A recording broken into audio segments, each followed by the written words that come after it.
Darren said Tailored is a game changer for raising up a team of partners. That's what I'm talking about. Oh, thanks, Darren.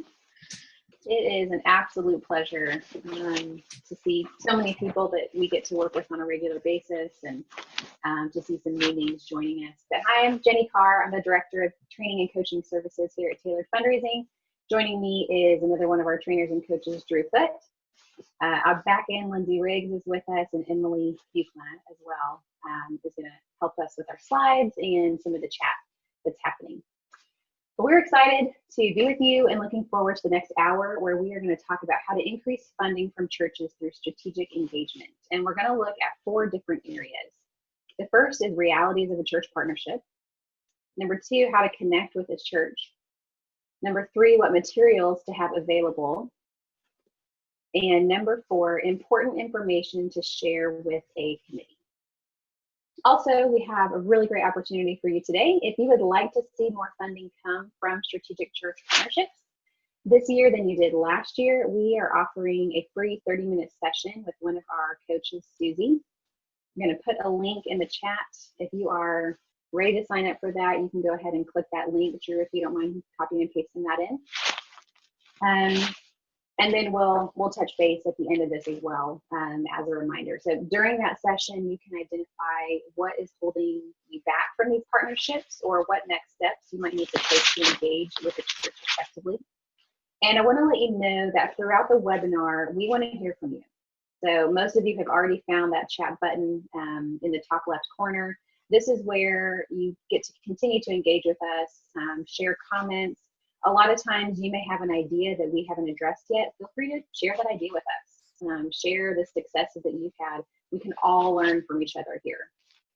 The other button I want to draw your attention to is the Q&A button.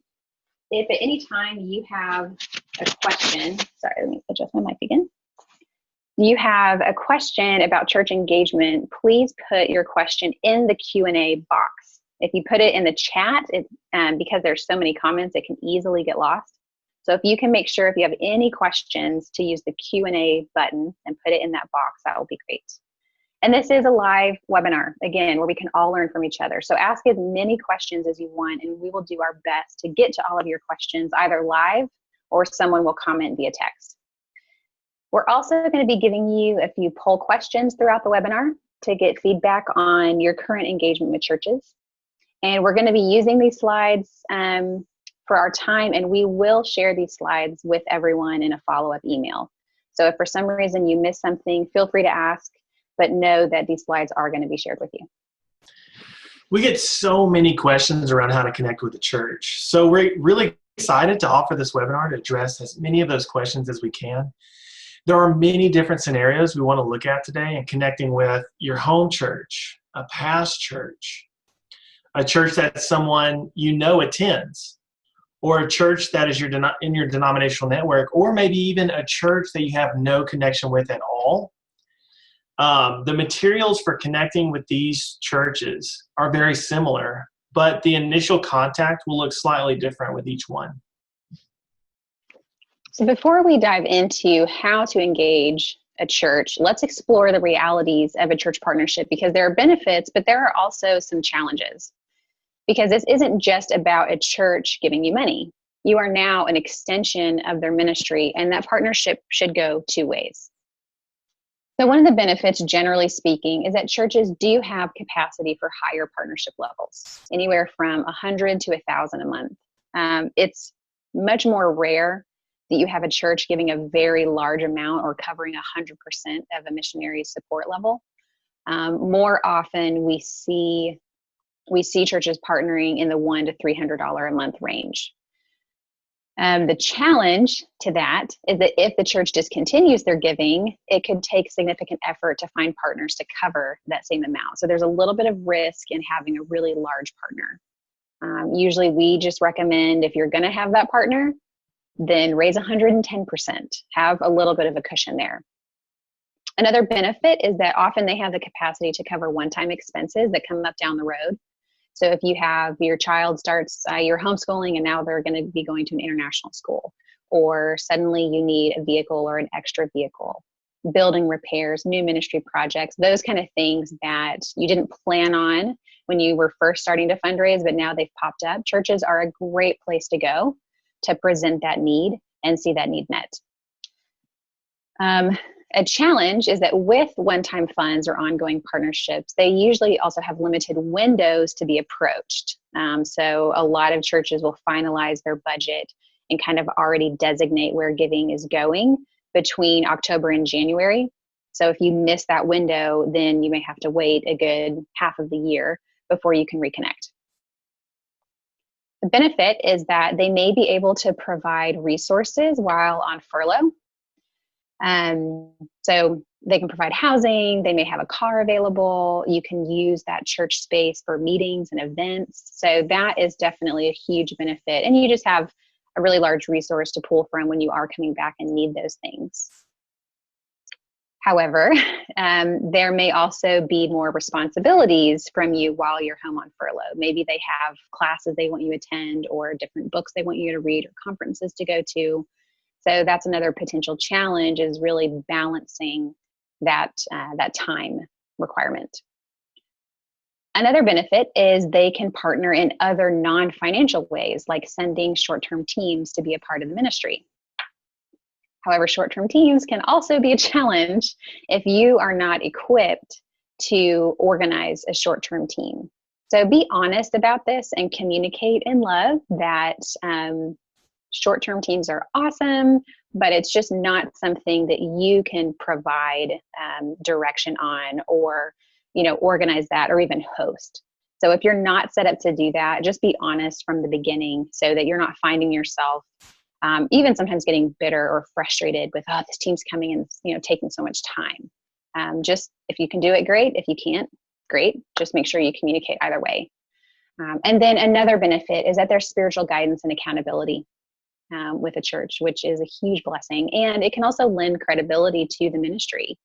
A lot of times, if you're approaching other churches, they may ask you, is your home church supporting you?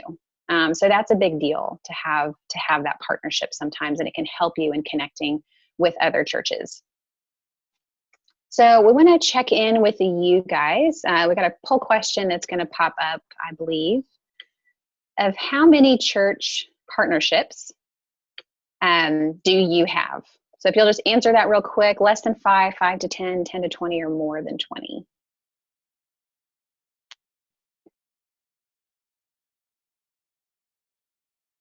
Looks like so far, most of you are less than 5, pretty vast majority.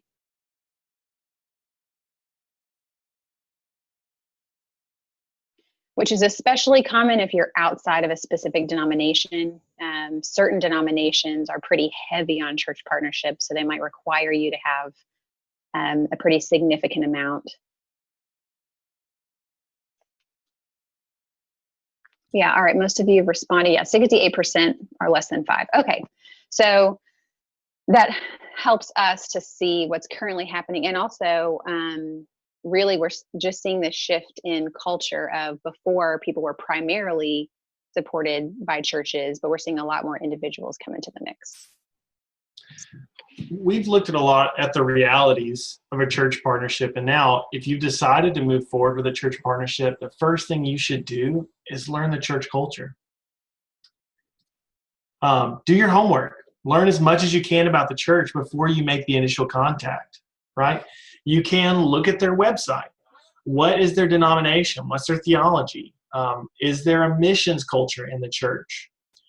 What kind of projects are they a part of? What is their strategic focus? Is it unreached people groups? Do they focus more on discipleship? Do they focus on I just forgot how to pronounce evangelizing, church planning, or local or urban ministries. After that, after you've done that research, if you have a connection in the church, talk to them, find out more.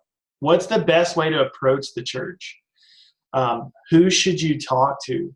Is there a missions committee? Do they even partner with people outside of their church? These are all questions that you should be asking yourself that can help you learn how to connect with the church. This is really important information to determine whether this church is going to be a good fit or not. Well, partnership development with individuals and churches have something in common, and that's relationship. Whether you're just starting a relationship, you're building the relationship, or maximizing a relationship, it's a vital part of a sustainable ministry. So earlier I said, this isn't about money. It's really about relationship. So after you've done your research, the next thing you want to do is identify your strongest relationship within the church. This is true for a home church, a past church, a church where you have friends and family, or one within your denomination. So in your home church, this is ideally someone on staff, a head pastor, missions pastor, worship pastor, someone who can help you know what the next best step is. In a past church, this is similar.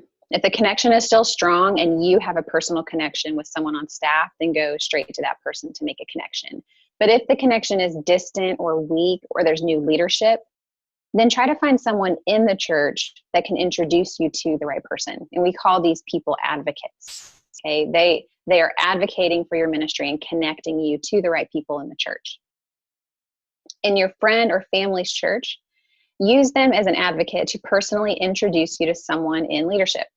They can do this in person. Maybe you have the opportunity to visit the church. That is a great way to connect. Or if you can stop by in person during the week and have an introduction made. But it can also be done virtually through a simple email, where they simply email the pastor and you make the introduction, and then you take over from there and following up. With a denominations church, the best option here is to have your pastor refer you. Again, within a denomination, if your home church is supporting you and your pastor is advocating for you, that's a big deal. And so if he can connect you with others, that's ideal. If that's not happening, most of them have directories that you can look up, more like cold calling, but because you're within the denomination, there's already some credibility there. So what do you do if there's no relationship? Is it worth it? Absolutely. You never know what God is going to do. We have countless stories of seeing God do the unexpected when we are willing to step out in faith. But where do you start? Well, if the church is local, show up in person and try to connect with a pastor if at all possible. And if you can show up with your spouse or bring a child, we've seen that really makes a difference. I have a client, don't know if you are on this call, Michael, but he said, when I'm a big man with a beard and when I'm walking up to a mostly empty church during the week and there's just, one or two women that are there at the desk, like it can be a little intimidating. But when his wife is with him or his daughter is with him, they feel a lot more comfortable inviting him in and having a conversation. And he's seen that go really well, where people are a lot more receptive. So bring your family to be a part of this as well. Don't feel like you have to go and do it on your own. If you aren't able to connect with the person right then and there, then leave your information, but also try to get information of who's the right person to connect to and get their contact information so that you can follow up. You can leave a packet that we'll talk about later on what to have in there.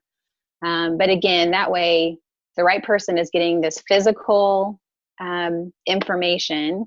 You showed up, which shows a lot of gumption on your part, which really speaks a lot. And then you definitely want to make sure that you're following up as soon as possible to connect.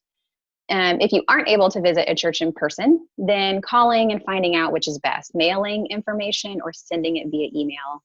Or I like to do both just to cover all my bases. So get a name, email or address, a phone number, so that you have all the contact information that you need to follow up well.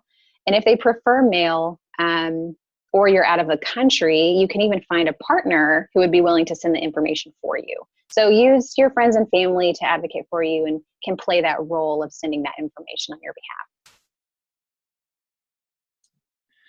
Yeah, so we've got a question that I want to give you a chance to answer, Jenny. Hannah Fox says, how do you connect with your home church that tends to only support ministries within the denomination? So for example, say I'm with a denomination. I grew up missionary Baptist, and I love a lot of the Baptist guys I grew up with, but a lot of the churches I went to is really, really conservative. And what if I'm with an organization that's kind of like more non-denominational, and I know that they would be uncomfortable with that? How do you think would be the best way to approach that? Yeah, this is really challenging within Southern Baptists. SBC is very much, they give towards IMB. And I have had clients who have really had a difficult time with some SBC. Presbyterian, CPA, it can kind of be the same, or PCA. So yeah, I would say that this is definitely a challenge. The best that you can do is pray for an open door. But if they're firm on, no, we only support people within this denomination, then you really don't have much of a choice then to try to get connected to others. Yeah, good question. Yeah. All you can do is just have the boldness to ask. If you think, oh, this person, like, for example, I had a SBC that I didn't think was going to partner with me at all, but I had a connection through, and they connected me with their pastor, and their church ended up giving me like $3,000 to $4,000, by the time they finally stopped giving. And I was just so blown away. So sometimes, it just takes just being bold and stepping out and just seeing if they're willing to kind of step out of their comfort zone. And if they are, then run with it. But if they're not, then we just move on to the next church.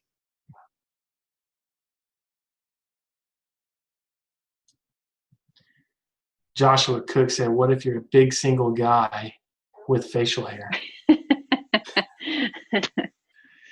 Oh, that's funny. You'll be good. You're very approachable. I know you. If you're single and you're a guy and you have facial hair, then you don't have the option of bringing your spouse and your children. But if you do have the option and your spouse and or child is available, it can be a great thing to be a part of. Thomas Clyde said, what would you do with a home church that has region or people group focus area for missions that you're not in? Yeah, I think similar to the denominational piece. Always approach them. Always ask, because you never know.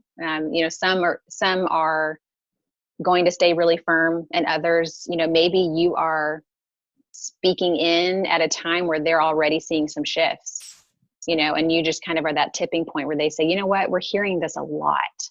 So let's reconsider where we want our focus to be, or maybe they decide to broaden it. So always ask. And if they say no, know that God has something else in store. Love it. So beautiful. Yeah, absolutely. So once you've made your initial connection, you'll want to learn the process for entering into that partnership. Every church is different. The vast majority of churches already have a process in place. So while with individuals, you're taking the reins in the process, right? With churches, it's important that you let them lead you through the process, because they are the ones who know what it is. We want to be respectful and compliant to their process. Most churches are very familiar with how to partner with an individual missionary, but for entire organizations, you should expect a longer process. As an organizational leader, you should treat a potential church partnership the same way you would approach a foundation or a major donor. Try to remember if the church partner would be a good fit for both for your ministry and for the church. Then start building a relationship with the leadership or key decision makers. Create an intentional plan for the partnership that goes beyond just funding. You can volunteer opportunities for the church body to serve alongside the ministry. Participating in one-time campaign efforts or special projects. You could even invite them to join the organization. Perhaps a church leader or a strong layperson will make a good board member. A church will likely consider partnership with your ministry when it fits with their overall ministry philosophy. So they will want you to be successful as an extension of themselves, and will probably want to get involved beyond funding. Once you're ready to engage around funding, whether as an organization or an individual, let the church lead you through that process. And while we follow their leading, that doesn't mean we just sit on our hands until they reach out, right? There's still things that we can do. It's very important for you to continue to follow up to make sure the opportunity is staying in the forefront of their minds and that those next steps are happening.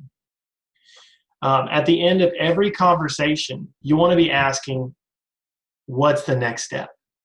And when you should expect to hear back, so that if that date comes and you haven't heard, you immediately can check in, you know. So when showing up to a church, whether it's a cold call or through an advocate, it's really beneficial to have a packet of information to leave with them. Again, this is also something that you could have PDFs of and send via email if needed. But this shows that you've invested time in making sure your communication is as clear as possible, which shows maturity and professionalism. And to be honest, these give them a glimpse into how you're going to run your ministry. Okay, so if you're haphazard and not thinking through and you show up and you're like, yes, invest in this ministry that I'm going to be leading, if you haven't presented yourself well, then they may say, okay, well, is this how you're going to run your ministry? So you want to make sure that you're giving a good impression. So here's a list of 5 things we recommend having in your church packet. The first is just a small handwritten note thanking them for their consideration. It could even be a little Post-it that you stick on to a letter. It doesn't have to be anything major, but just something handwritten thanking them. The second is a pastor referral letter. Okay, if you have a church partner already, having a pastor sending a letter saying why they are partnering with you, the skills that they see in you, if they can also share how long you've been a part of their church, you know, where they've seen you serve, that can go a long way in helping them see some of that credibility that you have through your own church. A prayer card is a great thing to add as well. Keep it simple. Lots of options here you can pull from, but I'll just take a look at Haley's. You know, it's her face, her name, Czech Republic, contact info, and social media where she's at. Really, really simple. So the more just kind of clean and simple you can make it, the better. Prayer cards are really, really helpful. Okay, just to have that picture of you or your family helps them connect a little bit more. Also, having a ministry brochure. This can be one that you've made yourself and or one that your organization, your missions organization or nonprofit has of their own. Can be really great so they can just get a little bit more background information. And then also having a 1-page summary of who you are and what your ministry focus is. So we have an example that we'll share with you in an email. But in this 1-pager, you want to have a really brief bio. This should include information about who you are as a person, your strengths, giftings, passions, education. It's really just focusing on who you are personally. Okay, we're not getting into the ministry quite yet. Then a mission statement. So for example, my mission is to train, equip, and support people in ministry. So having that clear. If you don't have your own mission statement, you can use your organization's mission statement if you're working with an organization. But mission statements tend to use words that communicate the actions you are taking to have an impact. So train, equip, support, disciple, empower. So if you want to work on creating your own personal mission statement, I would encourage you to do that. You also want to share a 1 to 2 sentence vision statement. And this tends to be focused on the impact you want to see on those that you're serving through the ministry's action. So while your mission is very action heavy, the vision is the impact that will come through those actions. So for example, my vision is to see ministries thrive through missionaries living in the freedom of who Christ has called them to be. Okay, we're kind of focusing on that hope, what we want to see. And then the last thing that you can include in there is a pie chart breakdown of your budget. You don't necessarily have to have the whole budget, although that can be helpful to have in your pocket or, you know, share with them if they ask. But just a pie chart where you kind of lump everything into 5 or 6 categories to make it a little bit more simple. Most PCs or Macs have pie chart templates where you can just plug in numbers and it'll create it for you. But you want to make sure that it looks sharp and professional. You don't want to just throw anything on. Canva is another great free resource, canva.com, where you can create graphics and images and overlay text. So feel free to check that out if you want to have something, have an app that can help you a little bit more. Another thing with the folder is it doesn't have to be like, you know, a lot of people have like the folder that opens up and has pockets where you can set things in. That's fine. I've also seen where people have done like half-size folders. I think they cost a little bit more, a little harder to find, but those can be nice too because it's not quite as large. But however you want to present it, just make sure that it looks nice. And again, we will share an example with you in a follow-up email. Okay, let's see what questions we have real quick before we move on. A lot. Yeah, we've got a ton. Yep. You see any, Drew, you want to address at the moment? Yeah, Hannah Fox, I like her. She said budget for the year, weekly, monthly. Which one's best? They're talking about making a pie chart budget. I would probably either focus on yearly. If you're doing like a pie chart budget, you're talking about like what you're going to, or monthly. I don't think I've ever seen anyone do a weekly budget, but I know that I've seen a lot of people do yearly.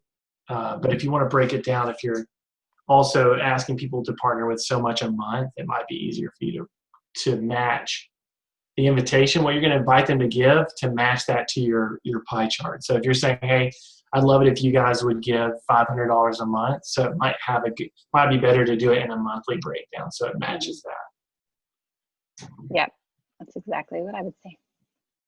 Yes. Ben Lawson, what are your thoughts on getting local church pastors to draft a recommendation letter that could be presented on your behalf as a part of asking for the appointment?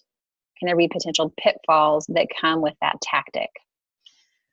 Okay, let me read that again so I make sure I'm clear.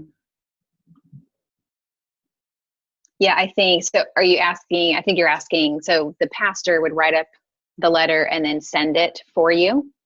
I think that's fantastic. Again, they're being advocates. They're helping to connect. They're saying, hey, here's why we think you should be a part of this organization. Mm-hmm. So I think that that's a great idea. Anytime you can make a connection through relationship, the better. And so because you have a relationship with that pastor, it's a great way. There are also some pastors that have a hard time making time to do that kind of thing. So you could even write up a letter, be like, hey, you could say something like this, and then just ask them if they would put their name on it. So if you're having a hard time getting your pastor to do that, it's probably because they're just not taking the time to write up the letter.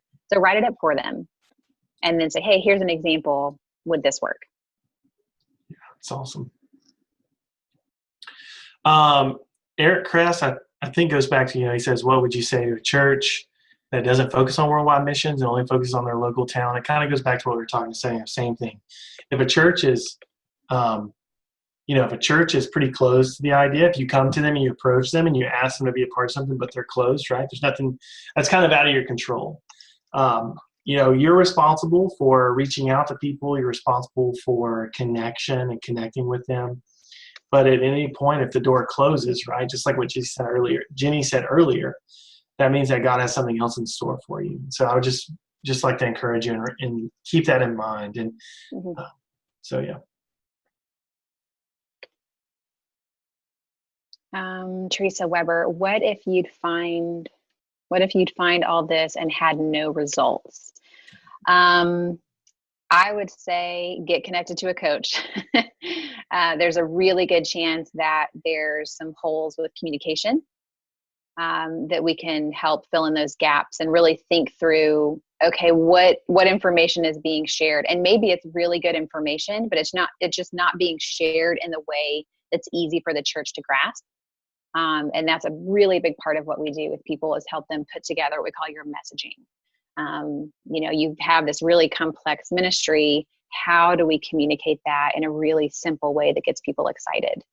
So I would say maybe think about what you're communicating and if there are shifts that need to happen there. Yeah, Thomas Clyde said, sometimes our willingness to engage our leadership well when they're not ready and our continued relationship changes or shifts the whole culture in the church. That's super huge. I totally agree with you. Mm-hmm. We have several people who are asking about descriptions of the different areas in the budget. Jenny, do you want to throw out some different things that you've seen in past budgets, maybe off the top of your head?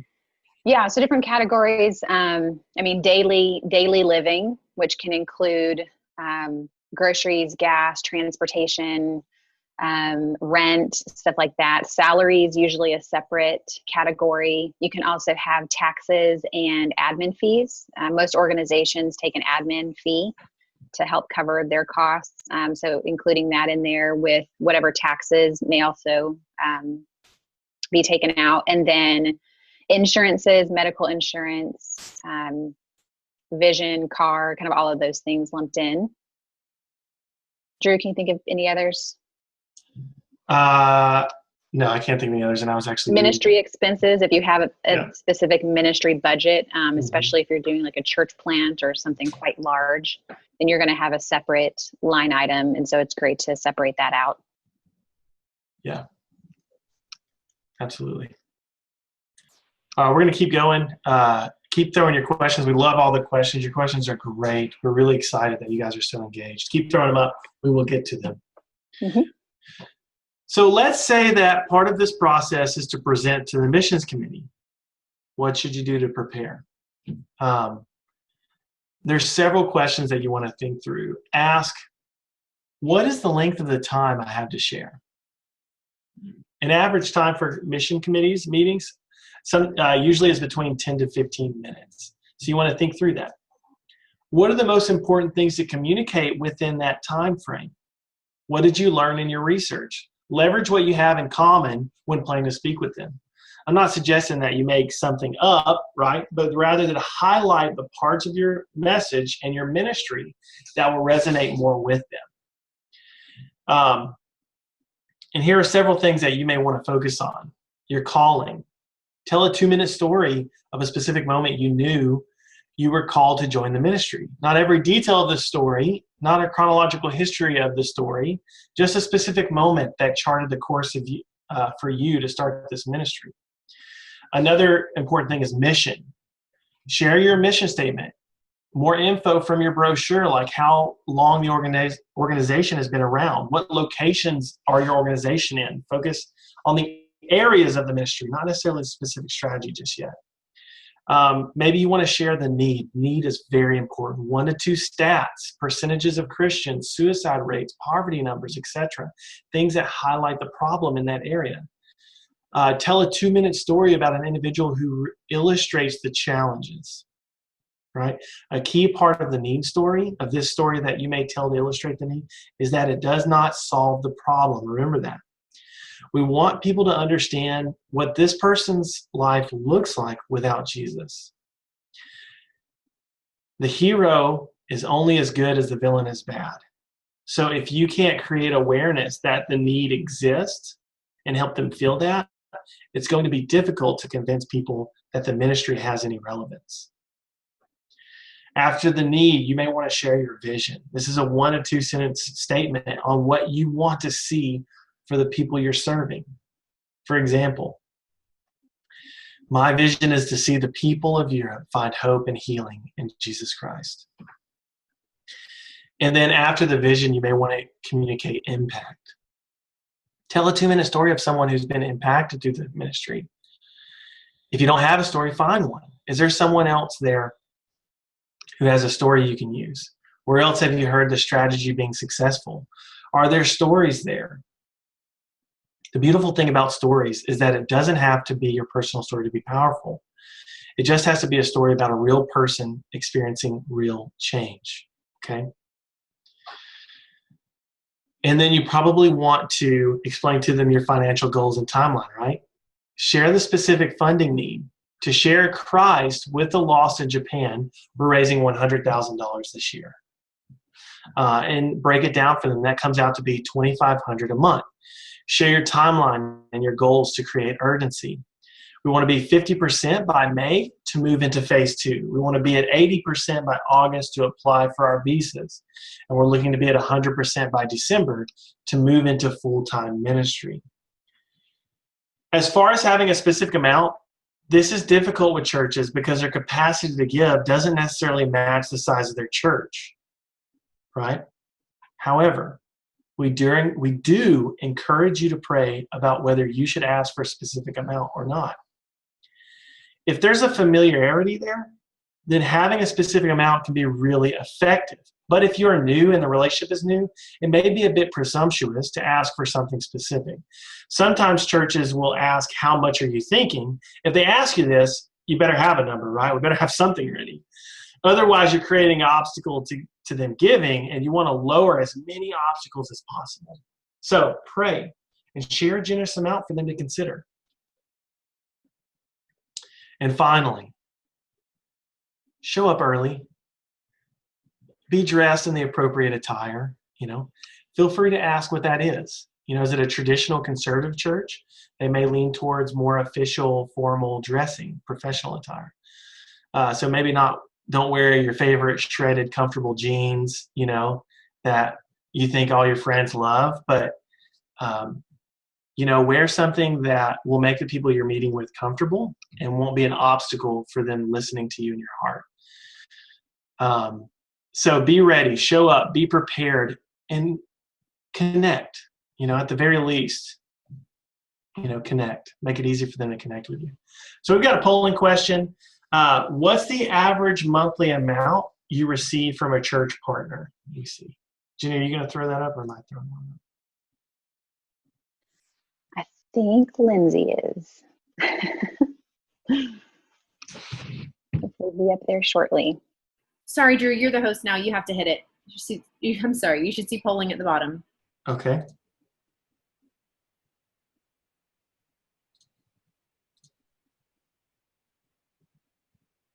Okay, sweet. This is the same one as the first one. Okay. Lindsay, do we have poll number 2? Oh, it looks like I can do it. Yeah, there we go. What's the average monthly amount you receive from a church partner?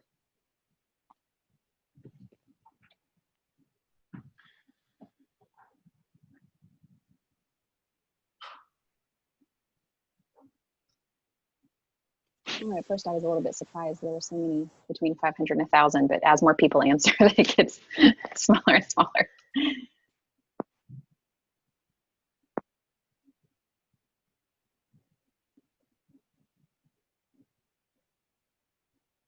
And it's okay if you don't have an exact average, just kind of best guess where you're seeing most of your church partners coming in at.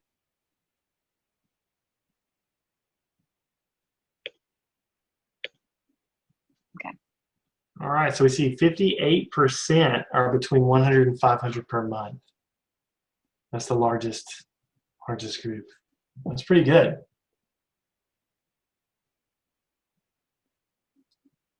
Okay. So it can be helpful to have an idea of what you would like to ask the church to give. It can also be helpful to show up to a missions committee meeting with some communication materials like your church packet. Now, you may not be able to afford to have a full packet for each person in the room, but do as much as you can. If you need to keep it simple, then we recommend at least having these 4 things. An outline for committee members to follow along with, and then at the end of the meeting, when it won't be a distraction, you can hand out the 1-pager with your bio, mission, vision, pie chart, budget, and a prayer card. And then also make sure at least one of the people at the mission committee has your contact information. We have a few questions that kind of fit in well with that. Aaron says, for the church packet, you recommended the pie chart have the breakdown of the budget, or should you also include the percentage that you have raised and have left? I think I would definitely have a breakdown of the budget for sure. And then if you also want to add on to that, this is how much we've raised. If you have raised a good amount, I think that's great to include. If you're at 10%, I probably wouldn't include that. Now, if they ask, of course, absolutely answer. But a lot of churches, and really even a lot of individuals, want to see that there's movement that's happened. So I wouldn't just share that information right out the gate if you have a lower percentage, like Yeah, under 20% probably. Drew, anything to add to that? Okay, I'll let you take this next one. Kim says, we've been asked, how much do other churches give? Should we answer that? If so, how? This is, so I remember I had a lot of churches. Well, not a lot. I had a couple churches give as well. I wouldn't start naming churches and say, oh, well, so-and-so church down the road is giving $500 a month, probably not as kosher. But I think if you give a range, if they're curious, they may be asking to try to see if they can match, so you can use, so you need to think about, like, why are they asking, right? They're not being nosy, but they're probably trying to get an idea of what would be helpful for them to give. So I would maybe give them a range. I would say, yeah, I've got several churches that are partnering with me. A few of them are partnering at 100, and I've got a couple that's even partnering at between this amount and this amount. And so if you guys would like to, that knowing that would be helpful, but I wouldn't try to start singling out churches, but maybe giving them a range and being really general about it might be helpful, because they may be just looking for an amount that would be helpful for them to give. Yeah. I really like the range, kind of idea. You don't necessarily have to say, oh, we have this and this and this and this. You can say, well, we're seeing people give between $100 and $300 a month. Because most of the time people are just trying to gauge, like, what is, a normal amount, because they have no idea. So it's really helpful to have an amount. Yeah. Stephanie says, some people indicate what their expenses are in their budget, and some people recommend indicating what you will accomplish with the hours that you receive your salary for. Curious if you have suggestions for the latter. Well, I have strong opinions about certain things like this that not everyone will agree with me. One, I want that if they're going to partner with me, they're going to partner with me, and I don't want to set a relationship where I'm having to report how I spend every single hour on the field. So I want to be really careful how I communicate to them if they ask me something like that, to not put myself in the corner where I'm setting that expectation. I would probably use more general language and say, if they're like, oh, here's your salary, you're like, yeah, I'm going to be looking to use my time to do X, Y, and Z. And, to keep that general language, kind of keep it focused on, like, the language that you reiterate what you said in your strategy. If you already explained what your strategy was, you can kind of reiterate some of that. But I would try to be really careful about saying, yes, between this hour to this hour, I'm going to be doing this, because you're really going to set up that expectation with churches where they're going to be wanting to micromanage you, and that's just not a healthy relationship. Yeah, and when you're working with a missions committee, often they need those details. They're looking for those details, not just kind of the vague, broad. So you want to connect everything to impact, right? I'm not asking you to pay my bills. I'm not asking you to buy my groceries and to make sure that the lights are on. I'm saying, hey, we are going to impact the nations with the love of Christ. Is that something that you want to be a part of? Right? So you want to keep that impact at the forefront at all times. But because it is a committee meeting, they're going to be talking numbers. And so you want to be really transparent to say, well, here's the budget, here's the breakdown. And if, especially if you're going to Europe or Japan, you're raising a lot of money each month, right? Those are expensive places to live. Yep. And so you're going to have, people go, whoa, what? So start with the pie chart to kind of give them an idea, like, well, rent is $3,000 a month. That's just, what it costs to live there. Yeah. And so you can share some of that, and they're like, oh, okay. But if you have a missions committee, or even an individual who's really pressing and, well, what about this? And what, why is this? And really wanting all the details, just have a line item budget and say, yeah, hey, I'll send it to you. I've had people who were grilled, they felt they were being grilled, but because they had that information ready and we're just like, oh yeah, I have a line item budget. Why don't I share that with you? And if you have any questions, just let me know. Then it ended positively. The big thing is, don't get defensive. Okay. They're not attacking you. Or if they are, maybe they are attacking you. Maybe it feels like an attack. But God is sovereign, right? God is good. He will provide. And if they aren't a good fit for you, that's okay. Someone else is. So just answer honestly, be transparent, and remind them that it's not about the bills, it's about the impact. Always. Love it. All right, let's look at a few more here. Oh, Bob, this is a really good one. I realize I may be spiritually weak, but I have some fear I'm dealing with. What is a good way to focus each day to deal with that fear? Man, it's a good question. I always go to scripture, prayer, inner circle. It's always my big three: scripture, prayer, inner circle. What I mean is I want to find scriptures where God makes promises. And it helps me sometimes to write down the lies, write out what the fear is. For me, I have to like call it out. I'm afraid that I'm inadequate and I don't have the skills to do this. Okay, that's a lie. And what is the promise? Well, the promise is God uses the weak and God to shame the strong, right? So I write down the lies and I write out the promises. And then I go to a scripture, God did not give me a fear of timidity, but of power and love and self-control. And then the last thing is I always look for, when I was doing fundraising, I created what I call my inner circle, right? Jesus had an inner circle. He had the 12 and he had an inner circle inside the 12. Peter, James, and John, people I was really close with. So I would have an inner circle of people who they knew if I was calling them that to pick up the phone, because people that were available, that were close to me and knew what was going on. And I could call and be like, hey, I'm talking about like just 3 guys, maybe 2 guys. Every time I would struggle with fear, I'd call them. Hey, I'm really struggling right now. Or I just left a meeting, I was really discouraged. And we would pray over the phone. So scripture, prayer, and writing out the lies, and then writing out the promises next to them, and then inner circle. Those are the big 3 things that I focus with my clients that we work on. If they're struggling with a lot of fear and mindset and self-doubt, those are a lot of the exercises and things that we talk about. So hopefully that's helpful for you, Bob.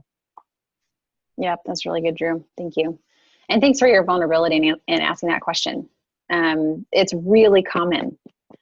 So know that you're not alone. We walk through a lot of people, through that, of just remembering that God did call us to be a part of the Great Commission, and remembering that He is good and He is sovereign and He has a good plan, and just holding true to those promises. Okay, we are going to get to the rest of the questions that are up there, but we're going to go ahead and move on for now, for those of you that need to get going at the top of the hour. So in wrapping up your missions meeting conversation, before you leave the building, don't forget to gather who the main contact is for you to follow up with. Okay, so if there's several people, okay, who do I need to follow up with? When should you expect to hear from them? If they have another meeting, when is that meeting? Okay, the day after that meeting, you should be checking in with them. Do not ever be in a position where you're waiting to hear from them. Know what the expectation is, know what the timeline is, and then you set on your calendar, hey, it's time to follow up. So find out, when can you expect a decision, or what's the next step, who needs to take the next step, and when's the best time for you to follow up. Make sure you get that information. And whether the church partners with you on the spot or later, there are a few key questions that you want to have answered. When will the giving start? Okay, some churches have policies where they don't start until you're actually on the field, or they don't start until you are at 80 to 100%, somewhere in that window. So you want to make sure that you both are on the same page of when they expect to start. You also want to know, how long is the commitment? Are they committing long term? Do they do year by year? I've heard of some churches that have a policy where they do 1 year at a certain amount, and then the second year is at a different amount. Okay, so again, asking these questions and making sure you're all on the same page, because you don't want to get to year 2 and the funding drops or changes and you weren't aware of it. So just make sure you're asking all those questions on the front end. And also, you want to ask, can they help connect you with individuals in the church? Okay, this is where they can be an advocate for you. And even churches who don't have the funding to partner financially can still be an advocate. You can speak at the church. They can connect you with their small group leaders, and you can set up visits. You can speak at Sunday school, connecting you with other churches. So they can be an advocate for you, even if they can't be a financial partner. So if someone says no, to financial partnership, share these other options. What would you be able to help connect us with people in these other ways? They could host an event for you, maybe a fundraising event or a thank you to your partners event kind of thing.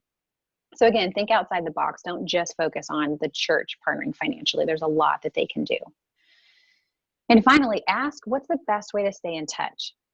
Some churches may have expectations through other missionaries that they've worked with, but they aren't clearly communicating those expectations. So again, you want to check in. Is there annual reporting? What information would they like to be kept up to date on? Is an email okay? How often do they want to hear from you? You want to walk away knowing exactly what your communication needs to look like for that coming year and years to follow, to make sure that you're staying connected in the right way. So how do you get connected with churches and see strong partnerships? You be prepared, and you need to be intentional. Okay, those are really important pieces. And remember, fundraising is about building relationships and strengthening relationships. And you need to be willing and ready to put the work in. Absolutely. All right, so let's reflect on what we've experienced today, because we've covered a lot of ground. What is something in this webinar that has been helpful for you guys? You guys share in the chat box. We're going to give you a couple minutes. We would love to see what you guys have found really helpful from today.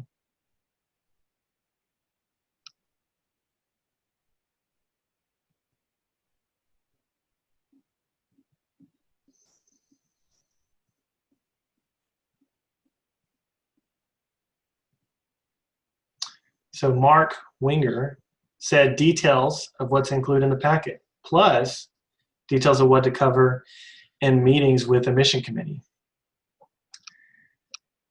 Hannah said empowered. She feels empowered to take the next step and get over the fears of asking for too much. Woo, right there. Love that word. Yeah. Praise God. Good. I love it when people realize that they don't have to be afraid to ask for too much.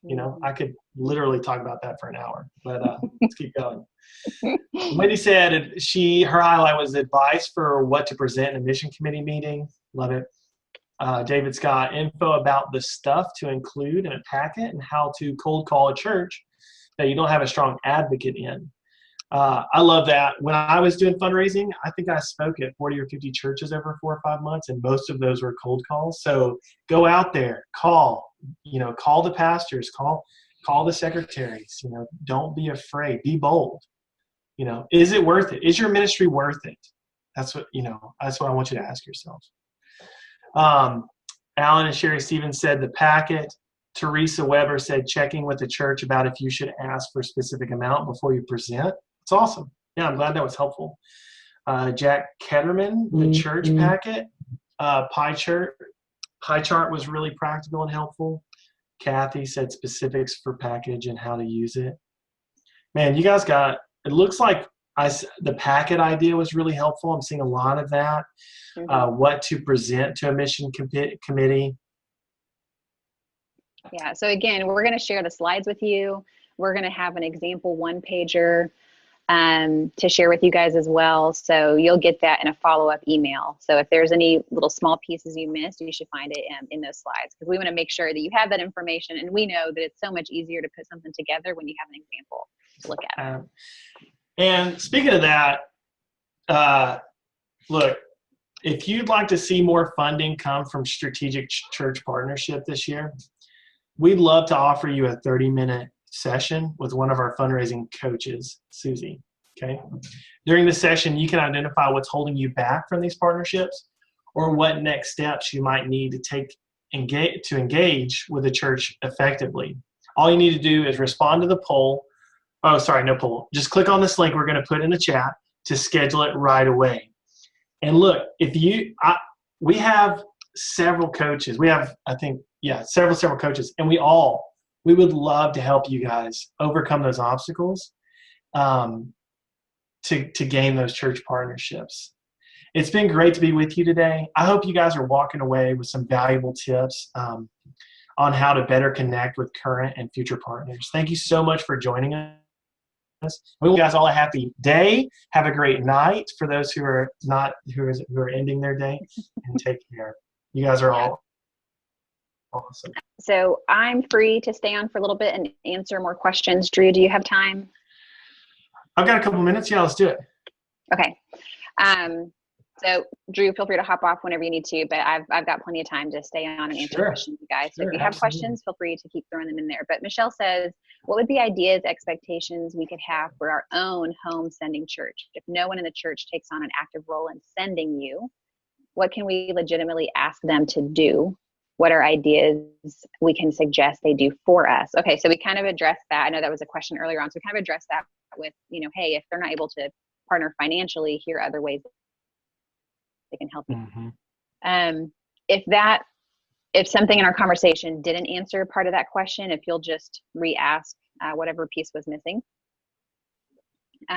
Let's see, Jennifer, what if it is only your church giving at the moment and you don't have a range? Yeah, that's a good point. What do you suggest? What you could suggest is the data from our poll that, we see most churches partnering between 1 and 500. And so you personally, may not have that information, but knowing that kind of the industry wide, that's kind of where we're seeing the average being. So you feel free to share that average. Let's see. Okay. So Michael asked, if you are approaching a church as an organization, what modifications would you suggest in terms of presenting the overall budget and need versus we're seeing personal support? What are your thoughts, Jenny? Yeah. So if you're raising for the whole organization, probably depends on what you're asking the church to partner with. So if you have like a subset of the organization that has a specific project focused, so for example, if you are working with an orphanage and you have a certain number of children that can be sponsored, maybe that's something you're asking the church to be a part of. Hey, would you be willing to, let us share with your congregation and find 50 people to sponsor these children? If you're asking for the organization as a whole, then I would present your annual budget. Each year, this is what we are raising. And again, remember, connected to impact. It's not just all about the breakdown, but it's about here's what we're asking you to be a part of. And to do that, here's the budget that we're running off of. Okay, interesting question here. This is so Kim Frank said, my husband is a graphic designer. We have a church offering to support us in exchange for graphic work. Is this a good or bad idea? We haven't answered yet. That doesn't sound like idea. Yeah, it sounds like nope. They're paying, you mean they're buying a service from you is what they really mean to say. Yeah, that's a bad idea. That just gets really blurry, and it also begs the question, like, how much work are you providing for that exchange? I would not do that. It gets really messy, and churches tend to take advantage of people in that kind of scenario. So, if they want to hire him to do graphic work with a specific hourly rate, or there's really good boundaries, and you guys know churches, they hire you part-time and you work 40 hours is unfortunately the norm. So I would keep that totally separate from ministry. That is a working relationship. Yeah. That's a terrible idea. Should you create a separate pie chart for ministry expense breakdown? Our budget is very high for flight fund around 6 to 10 trips annually. Traveling. Okay, got you. Yeah, that's a good option. If you wanted to kind of break it up so that they're seeing more the direct ministry, all of it's ministry. Want to point that out. Even the traveling is ministry. But that could be a good way to maybe that sticker shock doesn't happen so much. Just kind of split it up. I think that's a good idea. Okay. There's a lot here. These guys are awesome. Let's see. Any thoughts on how to maintain existing supporting churches relationships over the years? Yeah. Maybe be communicating with them on a regular basis, like emailing them, emailing the pastor, saying like anytime someone says, how do I maintain, support or partnerships or, relationships? connect with Talk to them. them. Yeah, just Yeah. send them a personal email, check in, say, hey, Brother Dave, how are you doing? We're here in South Africa, and we're thinking about you, so we just want to check in on you. It's literally that easy. Like, you don't have to be, it's not as complicated out to be. Mm-hmm. Hannah said, So is hold it on, beneficial I want to add to that real quick. Okay. So another thing that's really important about making sure you have that ongoing relationship is, one of the challenges we've talked about is that leadership can change. That happens a lot. And so if you only have a connection with that one person and they leave, I mean, I've had people that, a year later that, it's like the missionary didn't know that person left because they hadn't been in touch. That's not acceptable. You should be communicating on a regular basis so that if someone does know right away that that position is changing, and you can immediately reach out to the new person and say, hey, like, we're so thankful for your church. I'd love to set up a time to Skype with you so we can meet and talk. We can continue that relationship. Yeah, that's huge. Yeah, thanks for catching that. That's awesome. Okay, so Hannah Fox, is it beneficial to share a current budget and a goals-based budget? So, yeah, so she's talking about good to create two budgets, what you're working on now, what you want to shift to in the future. Well, this is probably a little sassy answer, but I think your current budget should be your goals-based budget. That's what I'm talking about. I was thinking the exact same thing. I think they should be the same. Yeah. Now, maybe, there are some organizations that have like minimum, maximum kind of thing. So once you hit minimum, you can go. But girl, God is a God of abundance. And so dream big, ask big, be bold. I would say, your current budget should be your goal-based budget.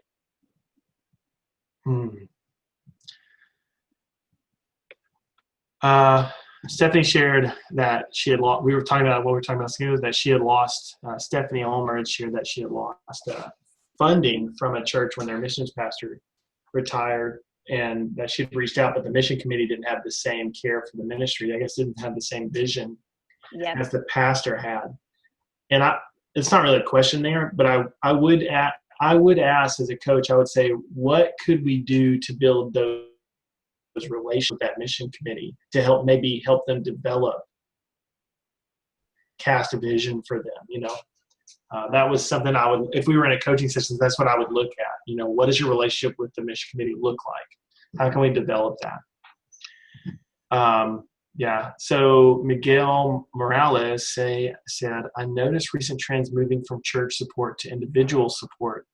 What is your recommendation on a healthy balance of church individual partners? That's a funny question. Not funny because for you asking, I'll tell you in a second. Any suggestions on how to best manage when you have over 100+ partners? Jenny, you have anything you want to throw out there? Yeah, lots of things. You're right. The trend is definitely moving towards individuals. Part of that is because it's so much easier for people to be a part of global missions, than it was 20 years ago. And so people are going. So it's a really good thing.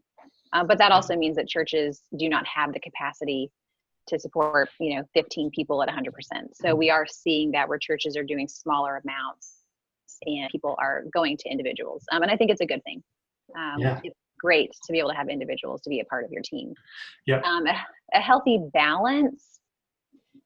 I don't know that I necessarily have firm numbers on this, but I would definitely have the majority coming from individuals. And again, kind of like I shared earlier, if you do have a really large partner, even maybe that's an individual, I've seen individuals who partnered $1,000 a month. No, I cannot give you their information. But, kind of having that buffer, an extra 10% where you got a little bit of a buffer. But I've seen people that have had lots and lots of churches. Another challenge I didn't talk about, if you have a lot of churches and they are spread out all over the country, that makes furlough really challenging if you're trying to visit all of them. So that's another reason why it can be really great to have way more individuals than churches. Churches maybe, 20% of your budget, if that. Because then you're traveling and you have so many expectations to meet. Whereas with an individual, you can have a Skype call and they're happy with that. So I would definitely caution against a lot of church partnerships. Yeah, If again, you- that's exactly what the challenge Yeah. you're facing. And if you do have a lot of church partnerships, I would try to keep them all within, a little area.